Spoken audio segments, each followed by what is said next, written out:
Welcome back to another one of my talking videos, which I know are very few and far in between. I started this channel pretty much as the week or so that I turned 30. Thought it would be interesting to sit down and talk about three things that I've been told slash heard since I turned 30. So this was really funny, almost immediate.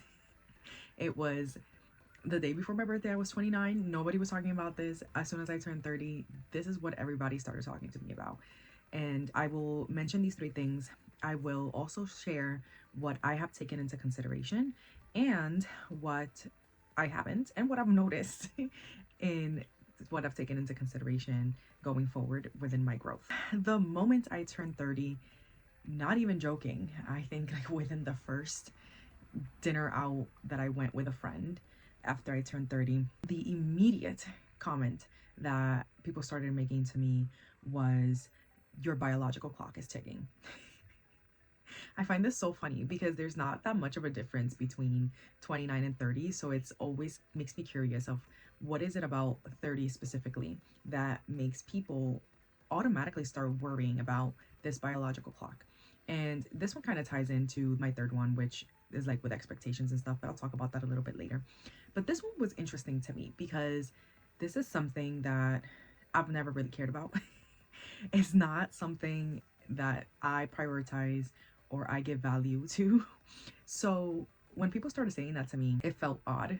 It felt in a way of not being understood, me not being understood by these people. And I do want to point out that one of the things that happened is that I started letting go of a lot of relationships. So a lot of relationships that didn't feel like they aligned with me or no longer were serving me as friendships were things that were people, not things, were people that I started to let go of or distance myself from, because life is way too short to be sitting with people who do not really know you that well. I think this comment of the biological clock was one of the most obvious ones for me to start assessing relationships and start assessing who are the people that really know me and who are the people that are just around kind of just floating along.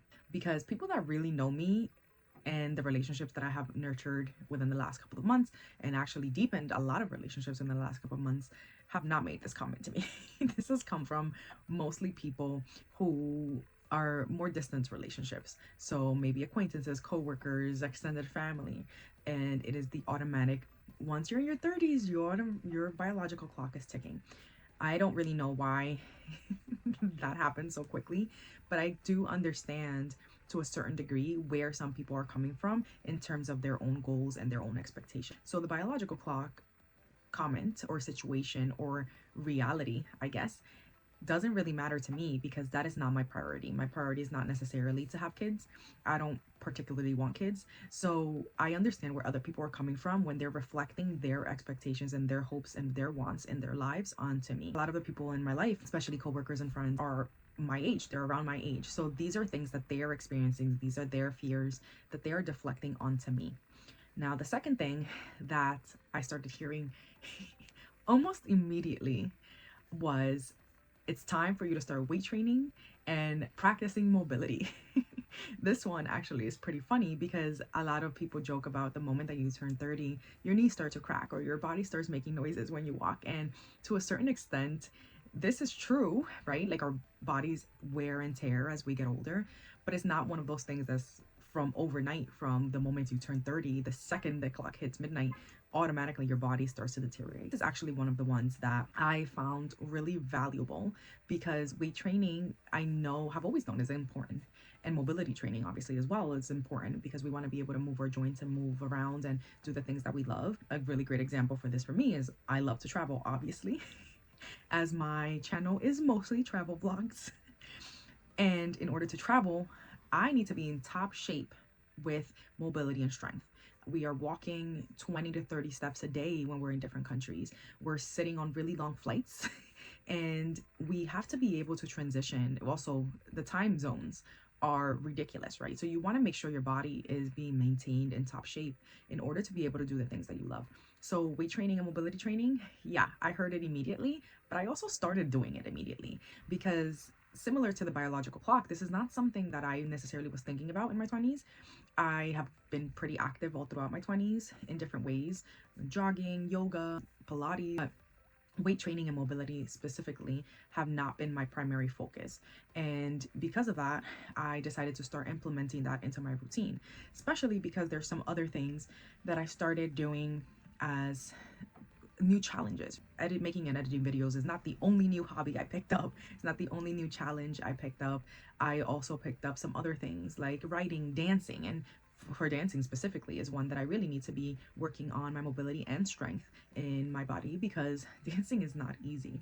But because I picked up all of these other things, I need to make sure that my body is in top shape in order to keep up with these things as I get older and as it begins to wear and tear, which we can slow that down. Proper routine of mobility, stretching, and strengthening, as well as flexibility and cardio and all of these other things combined, will help your body maintain longevity. You will be able to be in better shape for longer.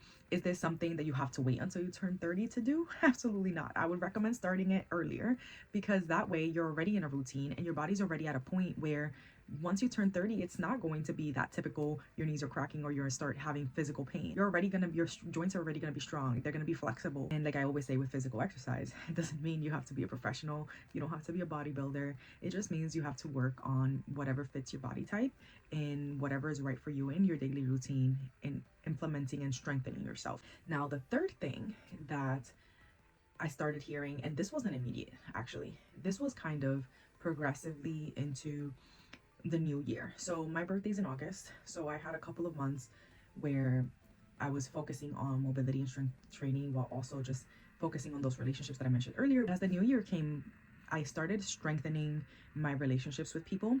And as I started strengthening my relationships with people, I started to listen to other advice and other things that people had mentioned that tied together to what the changes that I had already made and what I had already observed.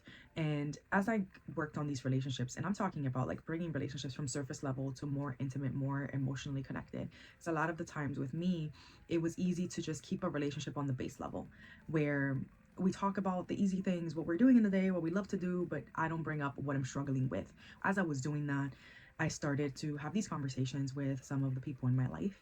And one thing that started to come up is expectations versus accomplishments. And this was based on both the first thing that I mentioned, which was the biological clock ticking and letting go of those other relationships that maybe I wasn't too close with, while also combining my own expectations and accomplishments and my own ideas of what's been going on, of my growth in general. So expectations from when you turn 30 is just like the biological clock, right? You're settling down. Majority of people expect you to start settling down, maybe get married, buy a house, you already have your career, start having children. And whenever you do something that is slightly different than that, there are some things that come out of it. Either people start to look at you like, okay, what are you doing? What's wrong with you? Why haven't you done these? Or you start to look at yourself that way. Then you start to place your value on these expectations of other people having of you. And then there's also the fact that every single one of us, when we're little, we imagine ourselves in our future living our lives a certain way. I actually was watching a movie the other day that mentioned, oh, where are the flying cars that they promised us? So where is the life that little us promised future us, where we imagined ourselves that life that is like making peace with the fact that that person that you thought you would be when you were 30 doesn't exist. You have to make peace with being okay with the person that you are, or reflecting back, if I'm not okay with the person that I am, can I start making the steps to be the person that I thought I would be at this point in time? When you combine these things, we tend to beat ourselves up about it. And everybody else, when they make comments about it, it's not usually positive. They will make you feel like something is wrong with you for not meeting society's expectations, or you will make yourself feel like something is wrong with you for not meeting your own expectations. And if those expectations are the same, so if your expectations is the same as the society's expectations, and I'm mentioning marriage and children and having a house because these are specifically the expectations that my family members, like my extended family members, put on me. So whenever we do something different, which I have done, I am 30, I'm not married, I don't have kids, whenever we do something different, we're looked at as a failure to a certain extent.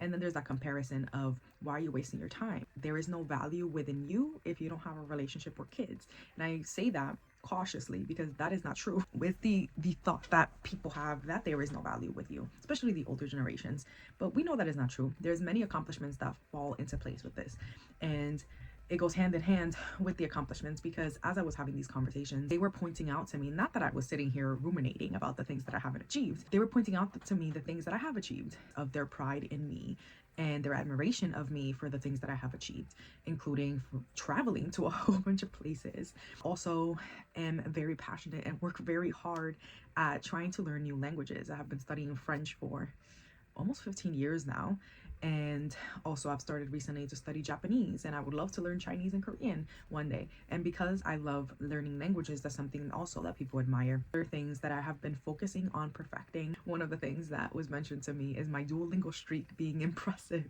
which is actually really hilarious because I don't see this as an accomplishment. Some of the other things that I have accomplished, some people may not even know about. Like this YouTube channel, for example. This YouTube channel is not something that I have shared with many people in my life, mostly because I don't want other people's opinions on what I'm doing. And the people around me have very strong opinions. So I have kept it on the down low as I just get the hang of it and learn how to do this on my own. I didn't necessarily want too much help in here. I just wanted to learn it on my own. There's a lot of accomplishments that I know I've done that people in my life are not even familiar with. So really, these are the three things that I've heard a lot since turning 30, but two of them really are the only ones that I've taken into consideration. Although the first one was really helpful to start hearing because it did help me realize, am I surrounding myself with the type of people that I want myself around with? Not to say that I don't want people around me that have a family or have settled down. I have people around me that have a family and have settled down. But at this point in time, I need people that help push me moving out of my comfort zone and exploring more ways that I can expand as a human being, but also that I can continue to grow. Because one thing that I used to think about when I was little is that when I'm 30, I'm gonna have it all figured out. And the reality is that that's not true, because there is nothing to figure out. Everybody is winging it. Life is just a big old guessing game and we're all just doing the best that we can. So I don't need to have everything figured out because there is nothing to figure out. But I do want to hold myself accountable for the things that I want to improve on, whether that is mobility and weights, or whether that is making sure that I remember my accomplishments and reduce my expectations that don't necessarily help me, the negative expectations, or whether that is making sure that the relationships I have around me are nurtured and are nurturing to me too. I don't want relationships around me that are not going anywhere, that are not helping me in any way. And that's not for everybody. You can keep people around that you want to keep around, and that's okay. But for me, I feel like relationships is one of the most important things that have helped me evolve as a human being, in like shedding people and allowing new people in, and even sometimes forgiving people. Actually, I had one person that we had a falling out and we weren't talking at all, and then within the last couple of months they have come back into my life. In these three things that I've been told and heard since 30, the ones that I take value in, I keep, and the other ones we let go of. And I think that's a really important lesson to have just in everything. And I hope that whether you're in your 30s or not, whether you're in your 20s or 40s, or you're always prioritizing yourself and your growth, and you're doing your best to be proud of yourself for what you've accomplished, no matter how little or big you think that is. Just don't beat yourself up and keep moving forward every single day to better yourself, because remember, we're all just winging it. Thanks for watching. Please subscribe if you're interested in watching more videos. If you're interested in travel or self-growth or mental health, subscribe and stick around. I'm very grateful for every single view. Thank you.